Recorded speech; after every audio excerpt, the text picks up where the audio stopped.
যে খাবারটা দেখতে ভালো লাগে, খাবারটা খেতেও কিন্তু ভালো লাগে। তো আজকে এটা ছিল সেমাই জর্দা, উপর হচ্ছে গুঁড়া দুধ দিয়ে দিছি। আর কিভাবে আমি সেমাই জর্দা করলাম জানতে হলে পুরা ভিডিওটা দেখতে হবে। এটা হচ্ছে নারকেল ডিফি ছিল। আমি মশারির জালিতে করে ছেঁচে গুঁড়া করে নিছি। শক্ত ছিল। আর এখানে হচ্ছে ঘি দিয়ে গরম পানি করে সেমাই দিয়ে শুধু ঢেলে ফেলে দিছি। মানে সেদ্ধ করিনি কিন্তু জাস্ট গরম পানির ভিতরে দিয়েই ওই জালিতে ঝরাতে দিছি সেমাইটা একদম ঝরা। আর এখানে ঘি দিছি। তারপরে নারকেল দিছি, দারচিনি দিছি, এলাচ দিছি। ঘি কম হয়ে গেছে আর একটু ঘি দিছি।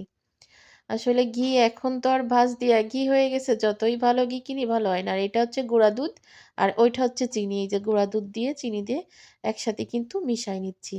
একদম সুন্দর করে ভাজা একটা গ্রান বের হলে কিন্তু তারপরে হচ্ছে আমি সেমাই দিয়ে দেব। আসলে একেকজনের রান্না হচ্ছে একেক রকম। সেমাই জর্দা কিন্তু ২-৩ রকম করে করা যায়। যখন যেভাবে মন চায় তখন ঠিক সেইভাবেই কিন্তু করি। আমার কিন্তু নাড়াতে অনেক কষ্ট হয়ে যাচ্ছিল।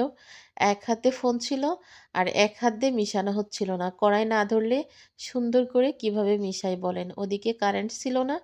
গ্যাসের চুলায় দিছি খালি মানে সরে নড়ে এক সাইডে চলে যাচ্ছে। ওদিকে হচ্ছে বাইরে রোদের আলো পড়ছে কালারটা সুন্দর করে বোঝা যাচ্ছে না। আমার কিন্তু হয়ে গেছে সেমাই জর্দা। আর একদম মানে ঘি দিছি না হাতে ঘি হয়ে গেছে। এত সুন্দর ঘ্রাণ বের হচ্ছে। তবে খেতেও কিন্তু মজা হইছে। আর যে রান্না করে সে তো কখনোই বলবে না তার রান্না মজা হয়নি। যারা খাইছে তারাই হয়তো বলতে পারবে কেমন হইছে।